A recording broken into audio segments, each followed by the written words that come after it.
Hello, welcome and welcome back to my channel. আমি স্নেহা, তোমরা দেখছো স্নেহাস লাইফস্টাইল ব্লগ।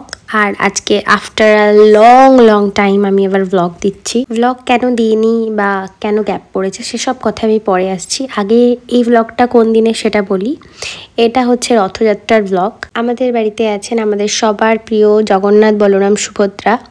আর এটা ছিল আমাদের বাড়ির 3 নম্বর বছরের রথযাত্রা উপলক্ষে সবাই সুন্দর সুন্দর ড্রেস পরেছিল, যেগুলো আমাদের নিজেদের বানানো, আমার মামনি বানায় ওদের জন্যই ড্রেস।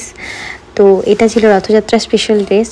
তো বড় রাধাকৃষ্ণ, ছোট রাধাকৃষ্ণ, জগন্নাথ, বলরাম, সুভদ্রা, গোপাল সবাইকে সকাল সকাল ড্রেস পরিয়ে নেওয়া হয়েছিল, কারণ অনেক কাজ থাকে সেই দিন। তো প্রথমত সকালে আমি সেই দিন অনেক দেরিতে ব্রেকফাস্ট করেছিলাম, তখন অলমোস্ট 11:30 বাজবে। আমি তখন জাস্ট একটু মুসলি খাচ্ছিলাম, কারণ সকালে খেয়েছি চা, তারপর থেকে কিছুই খাইনি। এটা নিয়ে এত ব্যস্ত ছিলাম। এদিকে এখন ফ্রেমে যাকে দেখা যাচ্ছে সে আমাদের পাড়াতেই থাকে। ও খুব সুন্দর আলপনা দিতে পারে। তো ওর খুব ইচ্ছে ছিল আমাদের গ্যারেজের সামনে যে জায়গাটা আছে ওখানে আলপনা দেবে। ওর অলমোস্ট আলপনা দেওয়া হয়েও গেছিলো কিছুটা, কিন্তু এত এত এত পরিমাণে সেদিন বৃষ্টি পড়েছে, মানে সাংঘাতিক বৃষ্টি পড়েছে। আমার তো এক মুহূর্তের জন্য মনে হচ্ছিল যে মনে হয় রথটাই বের করতে পারবো না, এখানে রথ দাঁড় করানো ছিল। এই বৃষ্টিটা তো কিছুই না, এরপর এত বৃষ্টি মুষলধারে পড়তে লাগলো। তখনও এই আলপনা দিচ্ছে, তখন হোপ আছে যে আলপনাটা দেওয়া যাবে।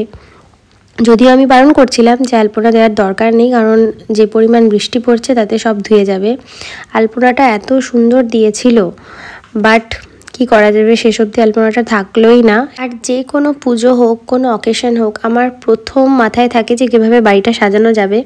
তার মেন ইনগ্রিডিয়েন্টস কিন্তু এই আলপনাটাই থাকে, যে আলপনা দিয়ে সাজালে খুব দেখতে ভালো লাগে। বিশেষ করে পুজো পার্বণের দিনে তো খুবই ভালো লাগে, বাট এই পরিমাণ বৃষ্টি পড়বে এটা তো ধারণাই ছিল না। তো অন্যদিকে এখানে অভি এনেছিল, আমি ওকে যা যা ফুল মিষ্টি আনতে বলেছিলাম রথযাত্রার জন্য সেগুলো সব এনেছিল। আর আমি চেক করে দেখছিলাম যে যেগুলো বলেছি সেগুলো এনেছে না কি করেছে। আর অন্যদিকে আমি এক্সট্রা কিছু প্লেটস অ্যান্ড চামচ আনতে বলেছিলাম, কারণ বাড়িতে অনেকে আসবে, তাদেরকে প্রসাদ দিতে কাজে লাগবে। তো ও সেটা ব্লিঙ্কিট করেছিল, ও আর এটা কিনে আনেনি, আর এত বৃষ্টিতে কিনে আনা সম্ভবও নয়। আর এদিকে মামনি ভোগের জন্য পায়েস করেছিল, তো মিষ্টিটা আসার ওয়েট করছিল যে মিষ্টি এলে সেই ভোগের থালাটা সাজাবে পায়েস মিষ্টি সব কিছু দিয়ে। আর মিষ্টিটা আসার পর এখানে সাজানো হচ্ছিল। এরপর প্রত্যেকটা ঠাকুরকে এই ভোগগুলো দেওয়া হবে। আর যে মিষ্টিগুলো আমি অভিকে আনতে দিয়েছিলাম সেগুলো আমি একবার চেক করে দেখে নিচ্ছিলাম যে ও এক্স্যাক্ট এনেছে না কিছু ভুলে গেছে, কারণ এরপর আর টাইম হবে না আনা, আর দোকানে অ্যাভেলেবেলও থাকবে না, কারণ যে কোনো অনুষ্ঠানের দিনে মিষ্টি আর ফুল সবার আগে শেষ হয়ে যায় দোকানে, অর্ডার দিয়েও পাওয়া যায় না। তো ওকে যা যা মিষ্টি আমি বলেছিলাম সেগুলোই এনেছিল।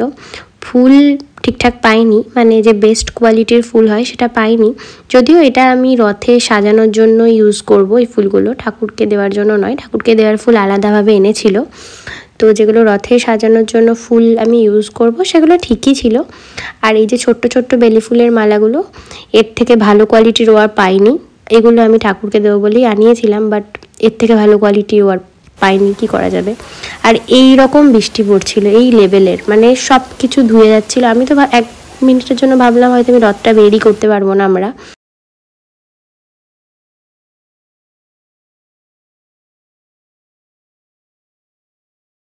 যাচ্ছিল, আমি তো ভাবছিলাম যে বৃষ্টি হয়তো থেমে যাবে, বাট থামার তো নাম নেই, উল্টে এত পরিমাণ বাড়ছিল যে এটাকে ওই শেল্টারে নিয়ে যাওয়ার হচ্ছিল। আর এই যে এই জায়গায় আলপনা দেওয়া হয়েছিল, সব ধুয়ে গেছে, মানে যেভাবে আমি সাজাবো প্ল্যান করেছিলাম কিচ্ছু হয়নি। এই সময় আমি যে ফুলগুলো কোচানো হবে সেগুলো কুচিয়ে নিচ্ছিলাম, আমি আর আমার বোন দুজন মিলে, কারণ এগুলো রথটা যাওয়ার আগে সেই রাস্তায় ছড়ানো হয়। তো বিকেলে তো আমাদের হাতে সময় থাকবে না, কারণ নিজেদের রেডি হওয়া আছে, বাড়িতে তখন অলরেডি লোকজন চলে আসবে।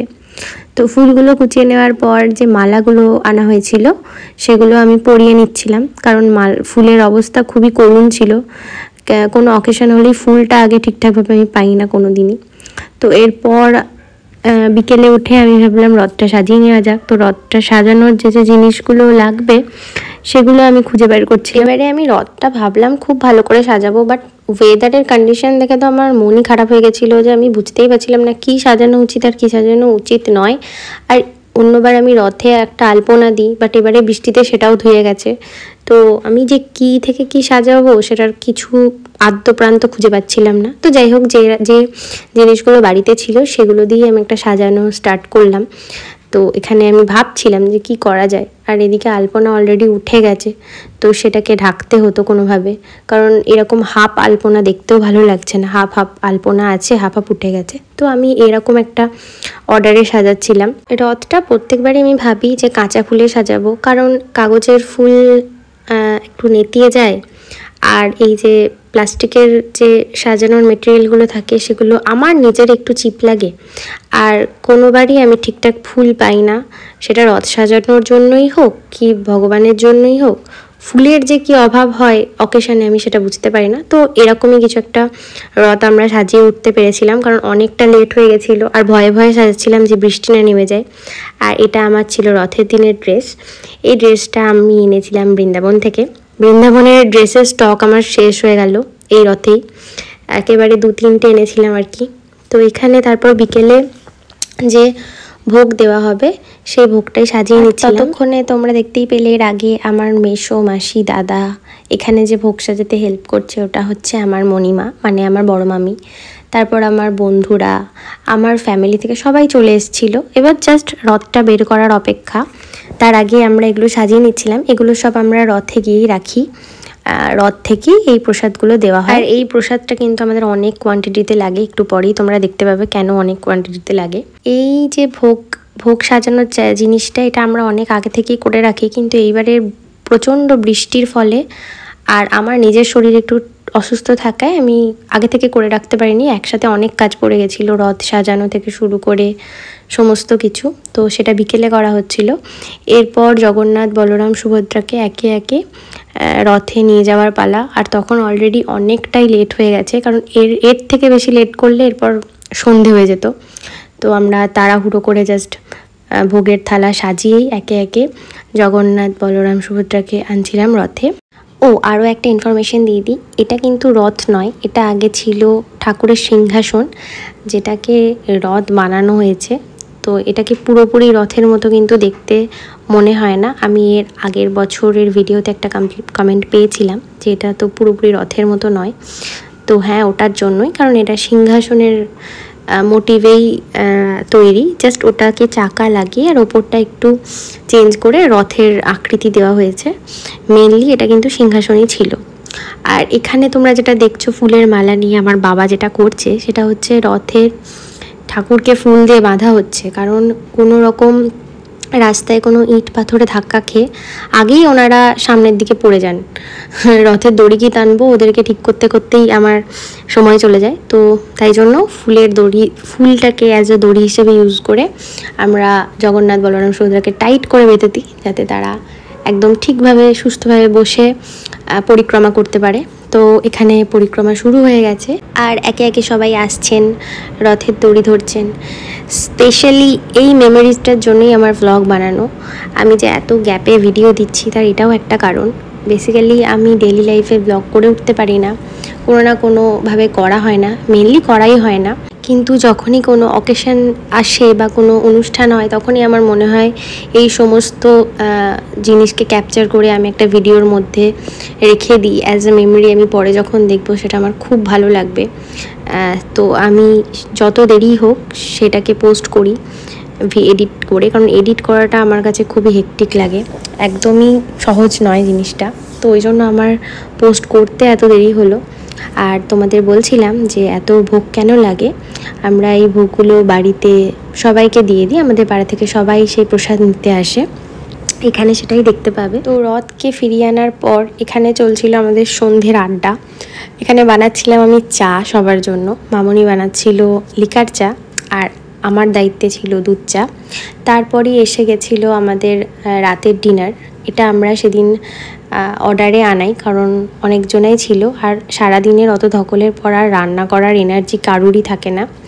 তো এখানে ছিল ফ্রাইড রাইস, আলুর দম, মাটার পনির, এটাই আমাদের মেনুতে ছিল, আর এক্সট্রা কিছু অ্যাড করিনি, কারণ প্রসাদ খেয়ে বা সারাদিনের ওই ধকলের পর কেউই আর কিছু খাবে না। আর এখানে আমার এই দুই রত্ন বন্ধু, তাদের সব কিছুতে তারা থাকে, তারা সেদিনও তাড়াতাড়ি বেরিয়ে যাবে। আগে গিয়ে কি করবি রে রাত? ও বাচ্চা সামলাবে। ও রাজ কেমন লাগে? দারুণ। তো ওরা খেয়ে চলে যাওয়ার পর এবার আমরা ফ্যামিলির সবাই খেতে বসেছিলাম। এই জিনিসটাকে আমি খুব মিস করি, সবাই মিলে একসাথে খাওয়া। কোনো অকেশন হলে এটাকে আমি একদম হাতছাড়া করি না। এই জিনিসটা আমার মাস্ট, যে সবাই মিলে একসাথে বসে খাওয়া। আমি জানি না কারা কারা একমত, বাট এই জিনিসটার আনন্দ কিন্তু একদমই আলাদা, সবার সাথে একসাথে বসে গল্প করতে করতে খাওয়া। তো রথযাত্রার ব্লগ এতটাই। নেক্সট আমি কবে ভিডিও দেবো আমি নিজেও সেটা জানি না। আজকের মতো টাটা, দেখা হচ্ছে আবার অন্য কোনো ভিডিওতে।